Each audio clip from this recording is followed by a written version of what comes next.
Welcome back to the UK travel vlog series. We're leaving the Isle of Man this afternoon via ferry to go to Liverpool. Oh, this time I got a window seat. This boat's different from the boat that we got from Haitian Port. Nothing like having your safety briefing be given by a pirate.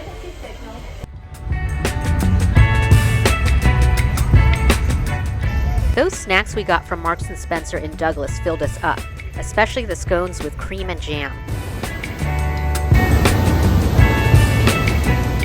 3 hours later, we made it to Liverpool. I love watching the cars exit the ferry. Time to make the half-mile walk to our hotel.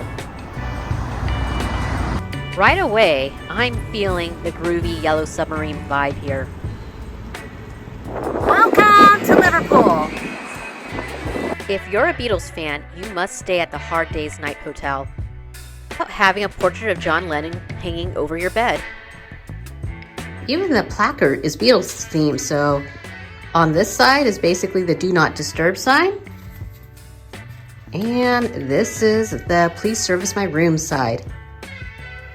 Along the walls are photos of the Beatles during their career.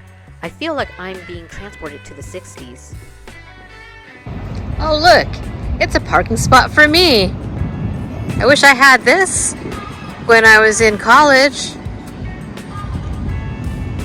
We had a couple hours on our first evening to do a little sightseeing by foot. This is St. George's Hall. From the looks of the Rolls Royce, we almost crashed a wedding reception.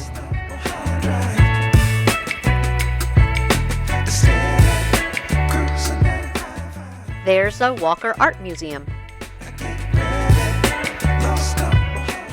Take a short stroll through the St. John's Garden. Right by it is the Hillsborough Monument Memorial, which pays respect to the 96 people who died in a human crush at a soccer match in 1989.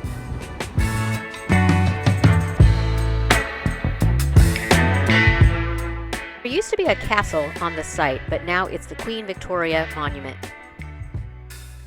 Straight ahead is the town hall. For 500 years, there's always been some sort of town hall here.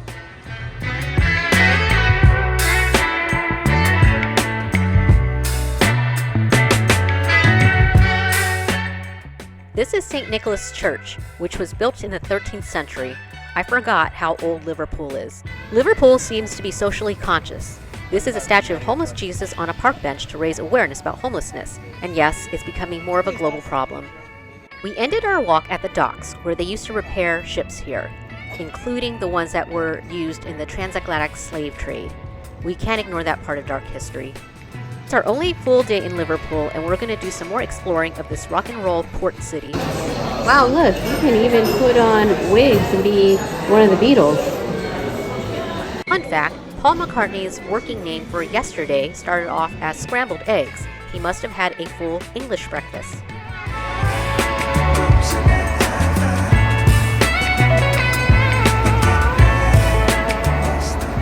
As an economical river cruise option, you can book your tickets for the Mersey Ferries online or buy them in person. It's £11.50 per person and you can hop on, hop off. They run the ferries hourly. This looks like the Yellow Submarine. It's a beautiful day today in Liverpool, so why not take advantage of the good weather and ride the ferry? Specifically, the Mersey Ferry, which has been around for a very long time, like a few 100 years? Hey, that's the Isle of Man ferry. They are either picking up or dropping off passengers in Liverpool. The Mersey Ferry ride includes an audio narration about the Mersey River and Liverpool history. It was an isolated, dangerous place, prone to sudden mists and quicksand, and best... Okay, so the ferry stopped off in Woodside, so we decided to get off and explore this part of town.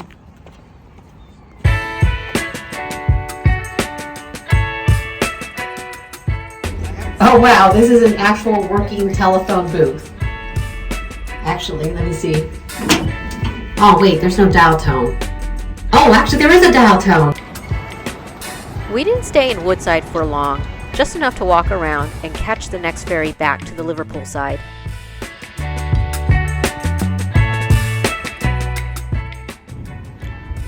this ticket, best bang for your buck here in Liverpool.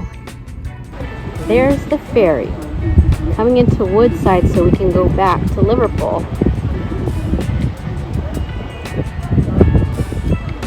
On the way back, you can see the famous Liver Building, which has the statues of the liver birds, one of which is a female bird looking outwards for some gentlemen sailors, and the male bird is looking inward, seeing when the pubs open.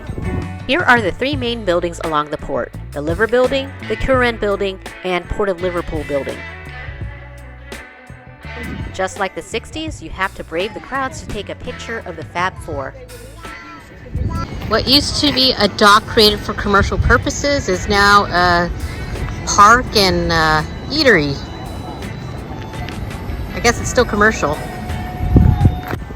Plenty to do and see at the Royal Albert Dock. It is also home to the Maritime Museum, which is also the International Slavery Museum. I appreciate how it acknowledges its past with the transatlantic slave trade. I may not like heights, but I actually love Ferris wheels because it gives you a good view of the city. It's no London Eye, but close enough. Woo! Going up on the Ferris wheel! For £12 per person, you get 4 revolutions. I guess the math works out if you're into the views. And it looks like we're stuck at the top, so I guess we get a free view of Liverpool from up high.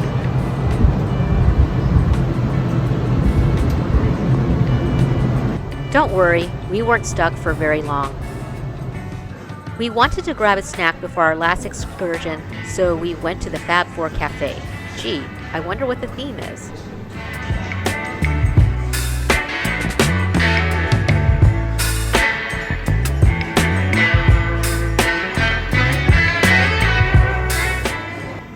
Love me do this red velvet latte.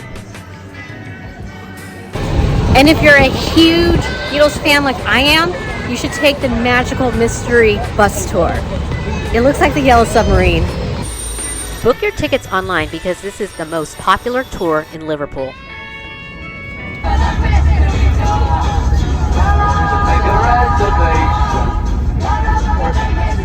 Penny Lane is a real street and cars do come barreling down. Be careful about taking photos here.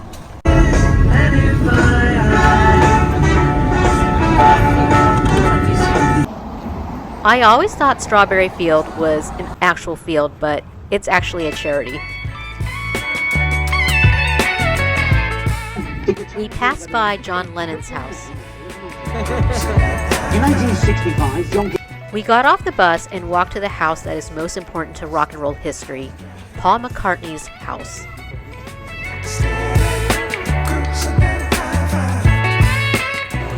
The 2-hour tour ended at Matthew Street. As you walk along, you will hear all sorts of live music being played in the clubs.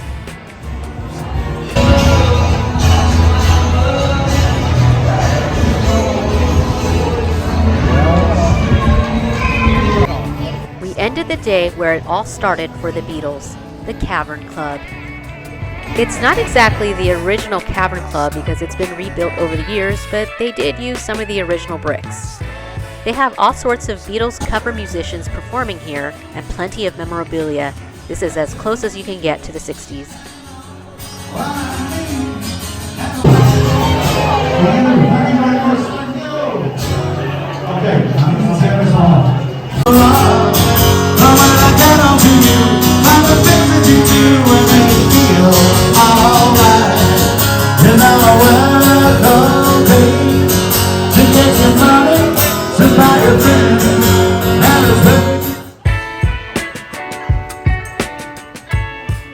So sorry to say goodbye to Liverpool, but it's time to say hello to Cardiff. So we're on to our next destination. Overall, we spent about 1.5 days in Liverpool. Before this trip, I didn't know much about Liverpool, but now this port city full of history and music has left an impression on me.